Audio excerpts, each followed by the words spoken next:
Hey everyone, I hope you're doing well. Check out this clip I came across from Mike Huckabee. Mike Huckabee was recently appointed to be the new UN ambassador to the state of Israel from the United States. And he describes what's going to be, what should be the new policy that's going to come in when the new administration takes over. He said until this point, there's been sort of a schizophrenic attitude, and that the Biden administration in many ways had put more pressure on Israel than it did on Hamas. Check out what he says, his assessment, and what he thinks the future is going to bring for the region.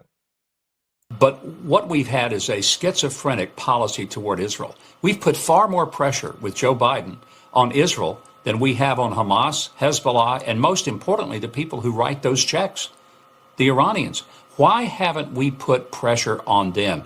And I keep hearing about ceasefire. We can have a ceasefire right now. We could have had it on October the 8th. Hamas lays down its arms, gives up its bombs, bullets, rockets, and stops killing Jews. Hostages. That's the ceasefire. Yeah, and lets the hostages, 7 American hostages, Harris, why haven't they been released? Why hasn't this administration put more pressure to get those hostages, American hostages, all of them actually, but especially the Americans, than we're putting on Israel? This just doesn't make any sense at all. And this policy, which is on again, off again, is very disruptive, and it's really giving more rope to Hamas. And the last thing they need is some breathing room. They need to be suffocated and ended. There's no peace in that region until these terror groups funded by Iran are completely eliminated. 100%. It is radical Islam that is causing the strife in the region, that is causing wars in the region, and wants to spread that war, that mindset, that ideology throughout the Western world as well.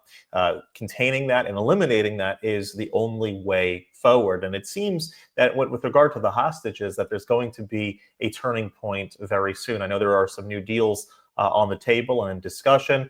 President-elect Trump sent out a very, very stern tweet earlier this week where he said that if the hostages are not returned by January 20th, 2025, when he assumes office, that there's going to be all hell to pay for those that captured the hostages. And especially it's in America's interest. Not only, obviously, we should have all the hostages back, but you'd think that America would have even more zeroed in attention when there are a number of American hostages still remaining in custody of the Hamas terrorists. So I look forward to a day very soon when the hostages will all be released, and there is a new wave and a new dynamic in the approach that the United States has to the Middle East and to the situation in Israel.